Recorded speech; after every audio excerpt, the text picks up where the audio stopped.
This is a story about the journey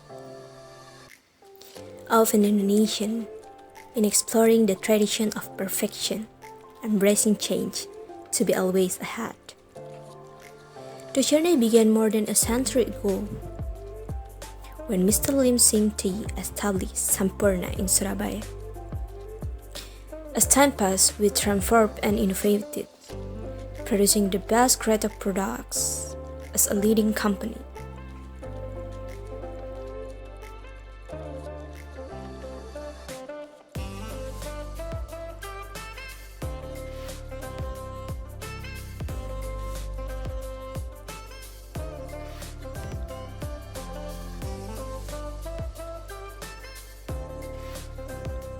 In 2005, Sampurna became a part of Philip Morris International, the world's leading tobacco company.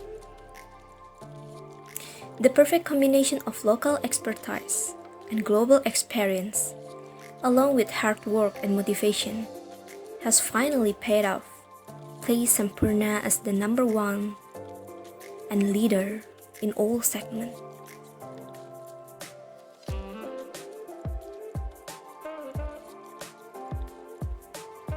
We managed to achieve a positive business performance and become the market leader.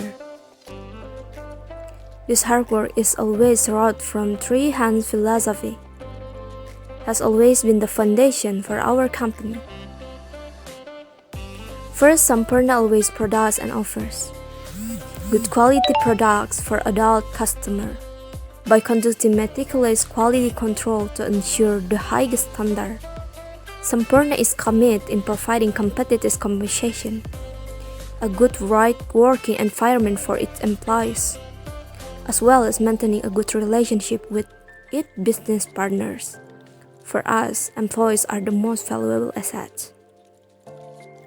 Then, through our third philosophy, Sampurna also believes that success is measured not only by our business performance.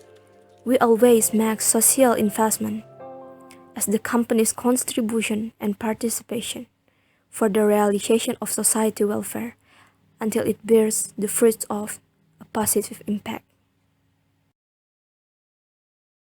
Good morning, Mr. D. Anderson and friends.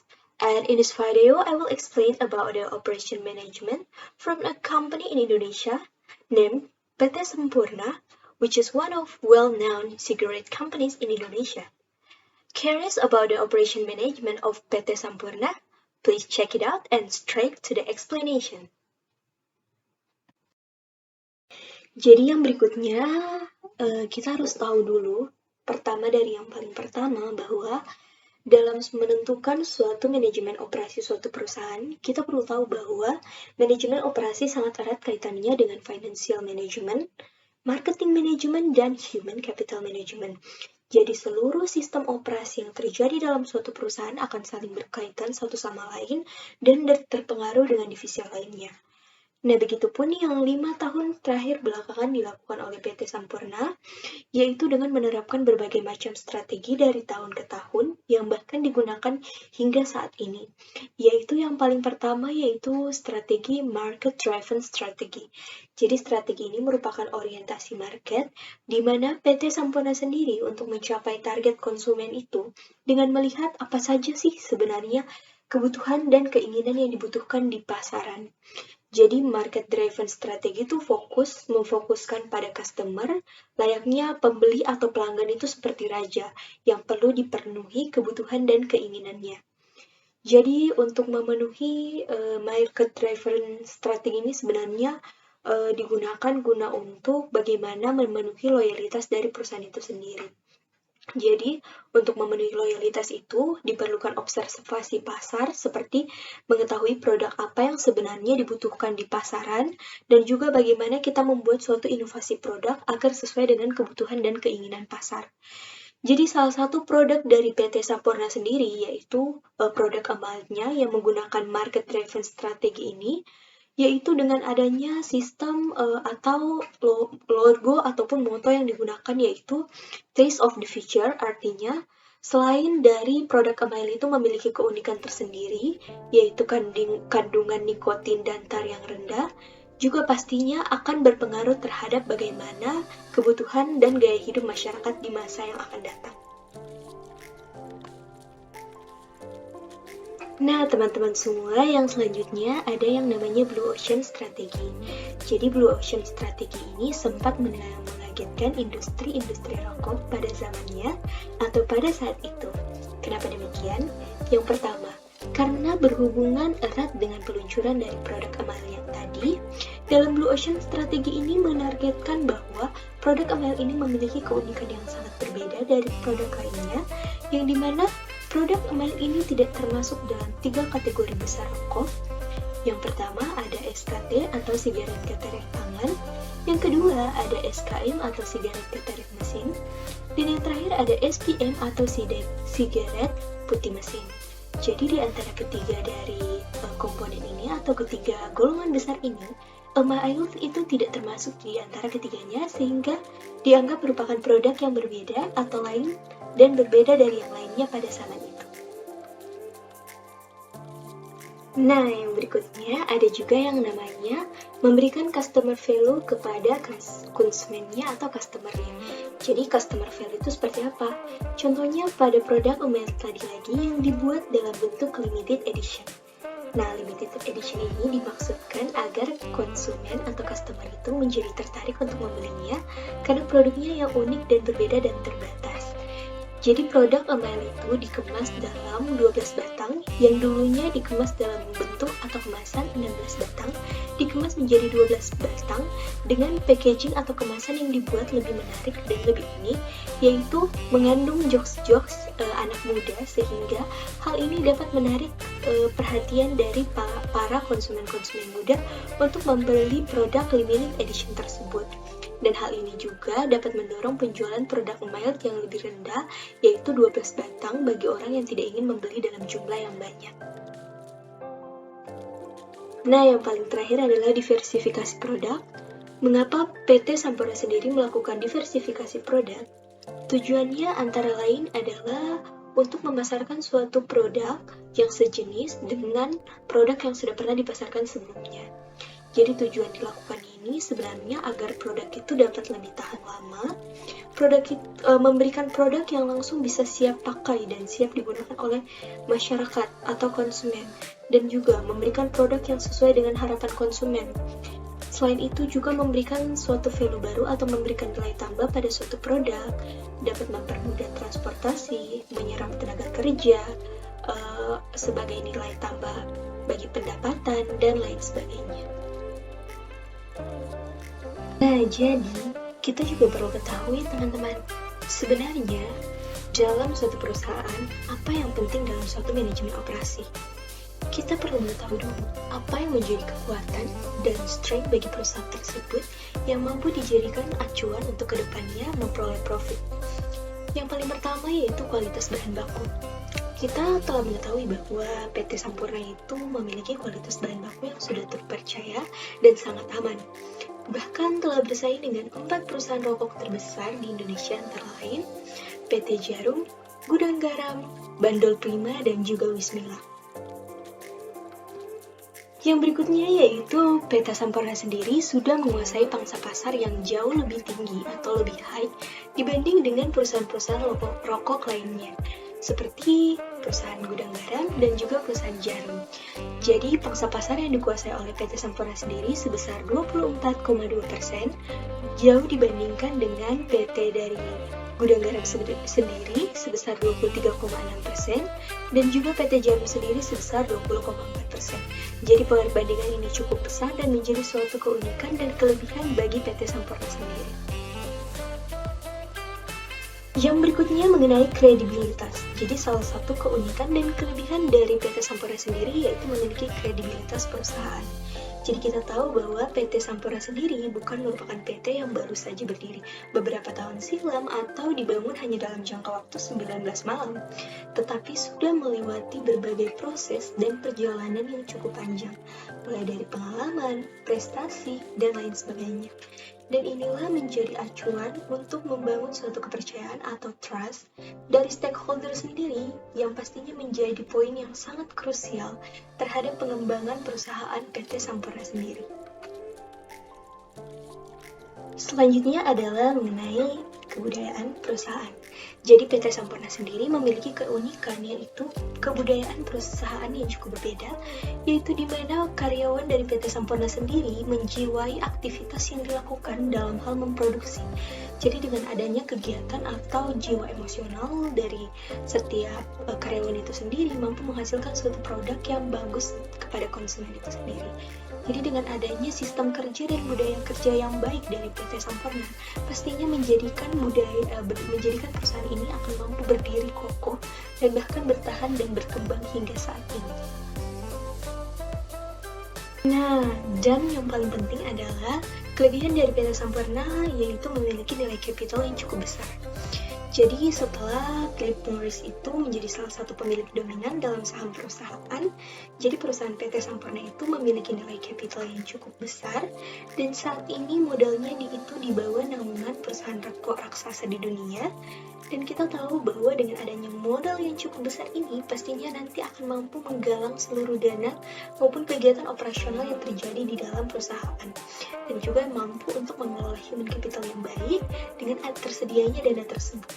Dan juga mampu mengelola financial management yang baik, bahkan marketing manajemen perusahaan yang jauh lebih baik ke depannya. Dan ini semua memiliki kaitan erat dengan sistem operasi atau manajemen operation dalam perusahaan itu sendiri. Jadi dalam menjalankan usahanya, Sampurna sendiri itu pastinya selalu memperhatikan adanya pemangku-pemangku kepentingan yang terlibat di dalamnya dan bagaimana keberlanjutan dari usaha PT Sampurna itu sendiri. Dan tidak lupa juga PT Sampurna sendiri tetap mematuhi dan selalu patuh terhadap peraturan perundang-undangan yang berlaku. Serta saat ini juga PT Sampurna sudah tercatat di Bursa Efek Indonesia dengan kode saham itu HMSP. Nah, untuk yang berikutnya yaitu bagaimana sebenarnya PT Sampurna itu menciptakan suatu sistem kerja yang secara berkelanjutan dan memberikan efek positif baik itu terhadap komunitas maupun terhadap lingkungan.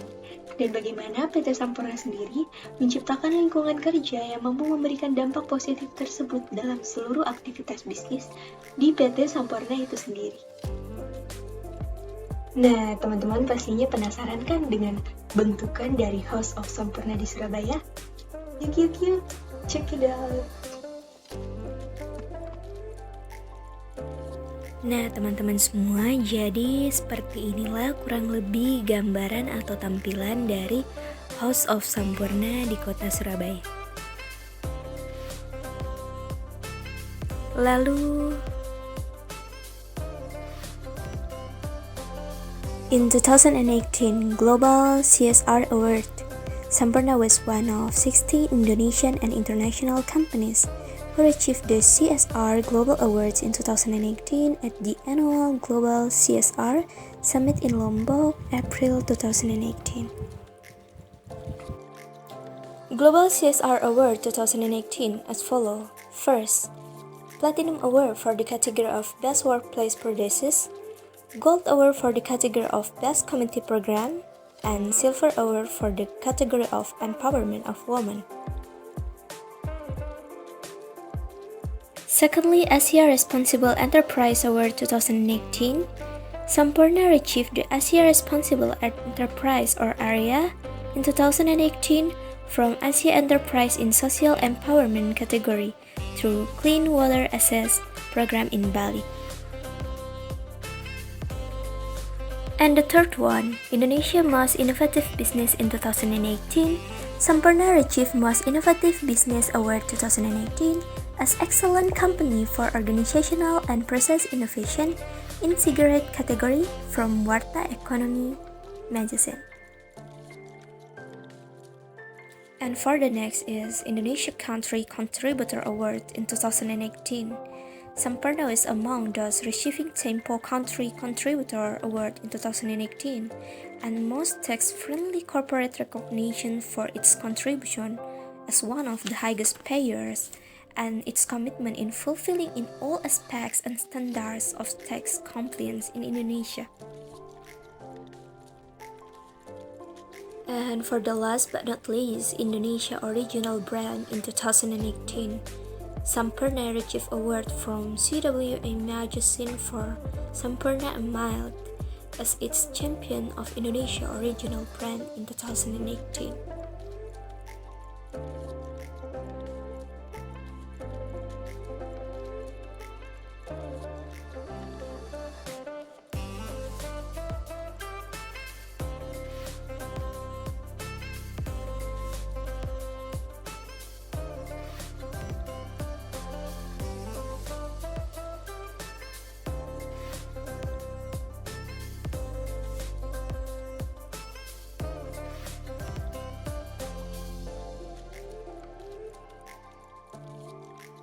Jadi selain dari jurnal yang dibawakan atau yang dikehendaki penerapannya dalam PT Sampurna, ada pun jurnal lain sebagai pendukung referensi untuk menentukan penerapannya dan perbedaannya dalam setiap perusahaan itu. Yang pertama ada jurnal Lipoplasa Batu, ada jurnal dari Kimia Farma, ada jurnal dari Indofood, ada juga jurnal dari Lion Air dan jurnal dari BCA. Untuk selengkapnya, check it out! Nah, untuk yang paling pertama itu, jadi mengenai penerapan operasional di Lipoplasa, khususnya di Batu ya. Jadi yang paling pertama kita harus tahu bahwa ada beberapa kendala yang dialami dari Lipoplasa sendiri dalam jurnal terkait, yang disebutkan bahwa kendalanya itu baik itu secara administrasi maupun kendala langsung di lapangan. Jadi kendala secara administrasi itu lebih kepada bagaimana kendalanya terhadap koneksi internet, dan juga biasanya lebih kepada kendala-kendala yang bersifat elektronik dan lain sebagainya.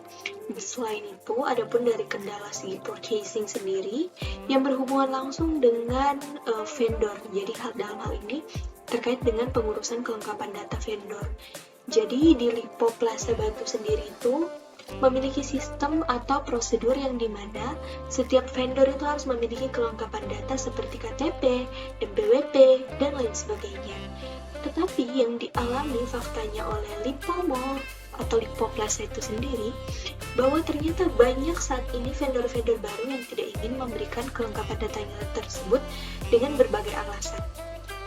Tidak hanya vendor baru, bahkan beberapa vendor lama yang belum memiliki kelengkapan berkas, terpaksa Lipoplasa Mall itu mengalami kendala dari segi finance. Karena prosedur di Lipoplasa sendiri dapat membayar administrasi atau kelengkapan finance apabila berkas dari vendor tersebut sudah terlengkapi. Jadi, apa saja solusi yang bisa diberikan dalam hal ini untuk mengatasi kendala pada Lipoplasa tersebut yang berkaitan dengan manajemen operasional? Check it out!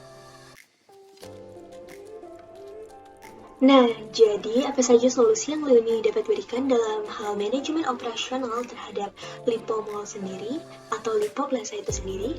Yang paling pertama yaitu Lipo sendiri harus membentuk satu regulasi khusus, yang dimana regulasi tersebut merupakan prosedur yang harus ditandatangani hitam atas putih dari pihak Lipo Mall sendiri dan juga dari pihak vendor itu sendiri, yang ditandatangani di atas materai, dan data tersebut harus benar-benar disimpan dari pihak perusahaan.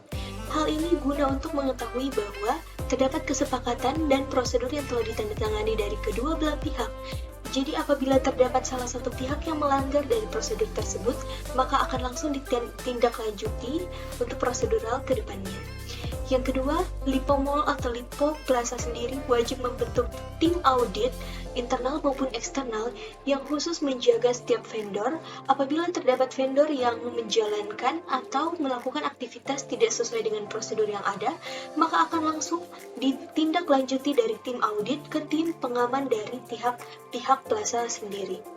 Yang terakhir yaitu terkait dengan pengamanan data dari vendor. Jadi Lipo Mall Plaza sendiri harus membentuk suatu pengamanan internal dalam hal pengamanan data yang jauh lebih safety, lebih aman, sehingga menciptakan suatu trusting dari pihak vendor untuk memberikan kepercayaan kepada Lipo Plaza untuk mengamankan data mereka. Dan dalam hal ini, privacy harus benar-benar dijaga dengan baik dan membentuk satu dokumen khusus yang benar-benar privacy dan keamanannya dapat terjamin maupun terjaga. Nah, untuk perusahaan selanjutnya adalah Kimia Farma. Jadi Kimia Farma terus juga berinovasi untuk memberikan customer experience yang bagus kepada pelanggan-pelanggannya, termasuk dalam hal penerapan operasional yaitu transforming customer experience. Yang pertama yaitu dengan memberikan mobile app. Jadi mobile app application ini merupakan suatu aplikasi yang dapat digunakan oleh customer, yaitu berupa member dari Kimia Farma sendiri, sehingga pelanggan dari Kimia Farma dapat langsung mengintegrasikan pesanan melalui aplikasi tersebut yang dapat didownload melalui Google Play Store untuk yang versi Android dan Apple Store untuk yang versi iPhone ataupun Apple. Jadi aplikasi ini akan langsung terintegrasikan dengan apotek fisik pada Kimia Farma. Yang kedua adalah customer loyalty. Jadi dalam hal ini, customer loyalty merupakan fitur-fitur yang mendukung adanya customer experience, yang dimana customer yang sudah menjadi bagian atau member dari KFA atau Kimia Farma afiliasi, pastinya nanti akan mendapatkan one point access yang sangat bermanfaat, yaitu disediakan berbagai informasi terkait dengan layanan yang diberikan, dan juga dapat langsung menyediakan layanan yang dapat reservasi langsung ke klinik Kimia Farma afiliasi ataupun dapat langsung melalui dokter afiliasi. Nah, yang ketiga adalah dokter afiliasi. Jadi dokter afiliasi ini merupakan layanan yang terintegrasi atau salah satu bentuk kerjasama dari dokter-dokter yang memberikan pelayanan pribadi bekerjasama dengan sistem KFA. Jadi para dokter tersebut akan diberikan layanan mobile app sendiri yang dapat terintegrasi langsung dengan pasien, sehingga mempermudah dokter dalam hal pencatatan medical record dari pasien sendiri, dan pasien dapat dengan mudah mengambil obatnya di outlet KFA terdekat atau apotek terdekat, atau bisa juga langsung meminta untuk diantarkan ke alamat rumah pasien. Jadi dalam hal dokter afiliasi ini, sistem KFA akan mengintegrasikan secara langsung digital signature dari dokter sendiri, sehingga yang langsung terintegrasikan dengan sistem KFA sehingga mempermudah pasien dalam hal pelayanan. Yang berikutnya ada yang namanya transforming dari operasional, yang bernama ada yang namanya Smart Talk, yang dimana Smart Talk ini merupakan suatu sistem informasi yang dapat membantu dari farmasi marketplace, yang dimana ini merupakan sebuah ekosistem atau suatu wadah yang terdiri atas manufaktur apotek, jaringan apotek, dan juga perusahaan distribusi yang terintegrasi langsung dengan farmasi atau Kimia Farma. Yang kedua yaitu Big Data Analysis, salah satunya yaitu Dashboard Business Intelligence, yang dimana dalam hal ini sistem pengolahan data yang digunakan itu untuk mengetahui bagaimana performa perusahaan yang dilakukan saat ini, mencari inti permasalahannya, dan juga mencari jalan keluar terbaik untuk mengatasi permasalahan yang terjadi pada Kimia Farma. Yang berikutnya ada Knowledge Management System, yang dimana sistem ini berperan penting dalam hal distribusi dan mempercepat berbagai macam proses yang terjadi dalam perusahaan, sehingga menghasilkan suatu produk yang lebih cepat, baik, dan berkualitas. Yang paling terakhir yaitu Point of Sales, yang dimana Point of Sales ini merupakan fitur-fitur yang nantinya mempermudah transaksi yang terjadi di outlet apotek, laboratorium, dan juga tempat klinik lainnya.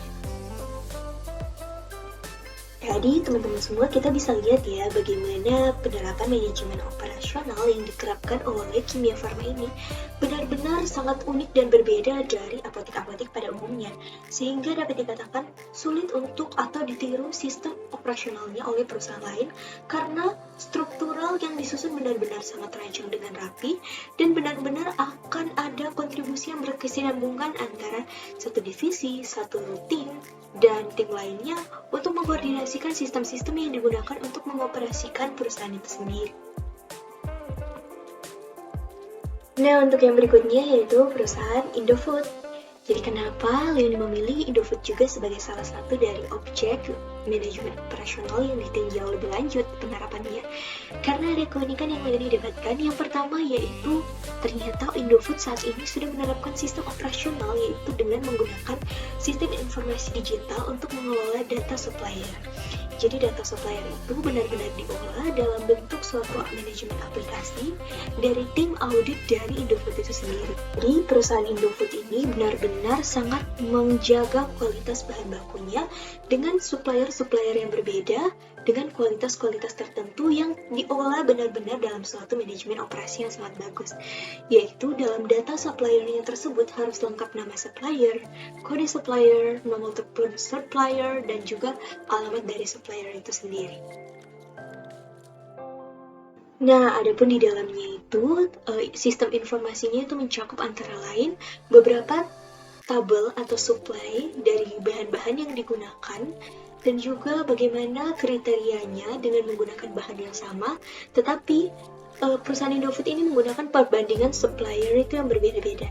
Jadi perusahaan Indofood sendiri membandingkan bagaimana kualitas bahan baku A dengan kualitas bahan baku B, dengan perbedaan apa yang terjadi pada perbedaannya, bagaimana perbandingan kualitasnya, dan lain sebagainya untuk memberikan produk terbaik kepada calon customer dari PT Indofood ini.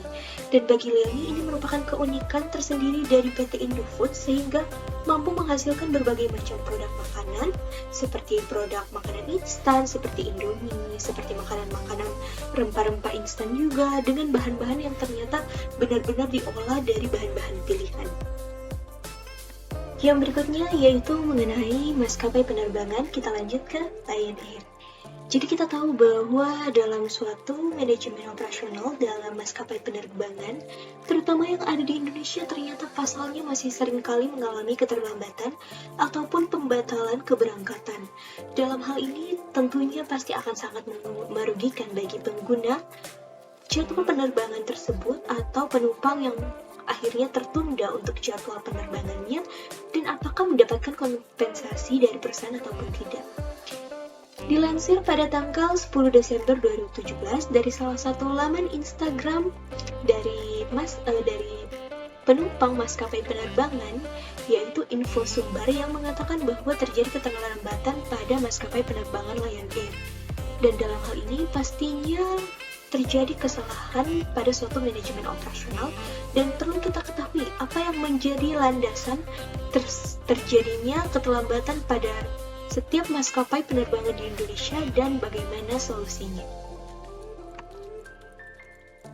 Jadi, berdasarkan Peraturan Menteri Nomor 25 Tahun 2008 tentang penyelenggaraan Angkatan Udara, Peraturan Menteri Perhubungan Nomor 77 Tahun 2011 tentang tanggung jawab pengangkut udara, dan Peraturan Menteri Perhubungan Nomor 89 Tahun 2015 tentang penanganan keterlambatan penerbangan pada Badan Usaha Angkatan Udara Niaga berjadwal di Indonesia, penumpang berhak mendapatkan kompensasi dari maskapai bila penerbangan mereka terlambat. Namun maskapai tersebut belum memberikan tanggung jawab penuh bagi penumpang. Jadi, solusi yang Lion ditawarkan antara lain yang pertama, yaitu membentuk tim audit internal maupun eksternal yang bertugas untuk bekerja sama untuk menjalin suatu kerjasama yang baik dalam hal penanganan dan penjadwalan keberangkatan dari maskapai penerbangan sendiri, sehingga meminimalisirkan terjadinya delay pesawat dan lain sebagainya. Yang kedua, membentuk tim pengawasan yang khusus mengawasi jalannya audit internal maupun eksternal dan menjadi jembatan bagi kedua pihak tersebut agar terjalinnya komunikasi yang baik antara seluruh pihak dan seluruh maskapai, bahkan seluruh divisi yang ada di maskapai penerbangan, agar memiliki jaringan komunikasi yang bagus dan dapat terhubung yang satu dan yang lainnya. Dan yang paling terakhir itu yaitu memberikan kompensasi bagi para penumpang yang jika terjadi keterlambatan delay ataupun penundaan pesawat. Hal ini guna untuk mengembalikan customer experience yang bagus kepada calon-calon pelanggan atau penumpang, sehingga tertarik ke depannya untuk tetap menggunakan maskapai penerbangan kita. Nah, untuk perusahaan yang berikutnya adalah Bank BCA. Mungkin teman-teman di sini sudah tahu bahwa Bank BCA merupakan salah satu bank swasta yang memiliki sistem informasi, teknologi digital, perkembangan inovasi yang sangat luas hingga saat ini dan dikenal oleh masyarakat. Tertarik dengan bagaimana penerapan manajemen operasional dari annual report yang terus sangat eksploratif dari Bank BCA sendiri. Check it out!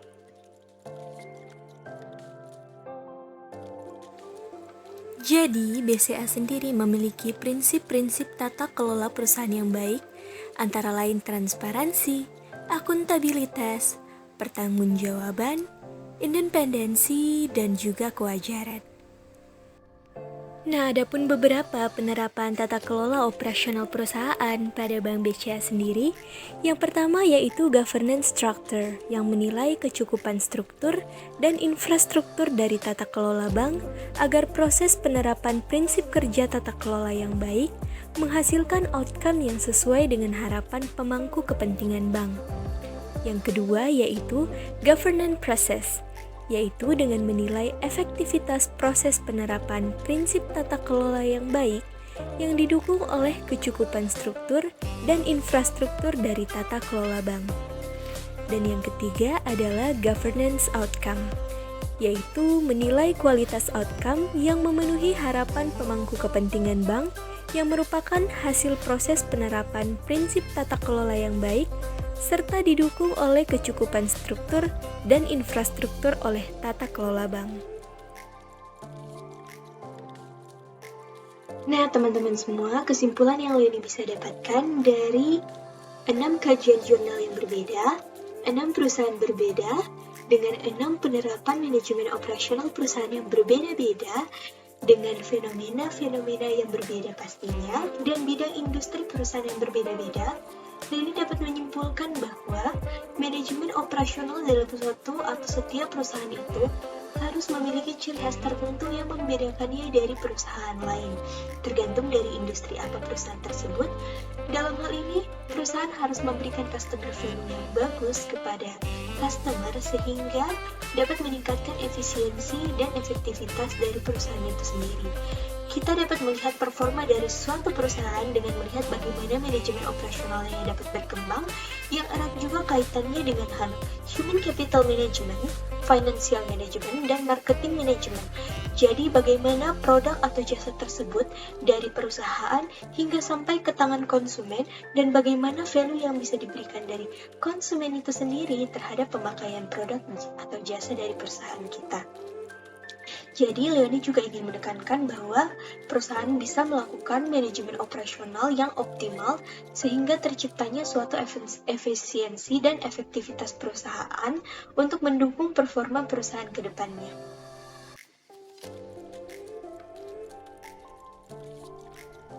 I think that's all for Leoni's video. More and less, please forgive me. I hope this video can be useful for everyone and thank you.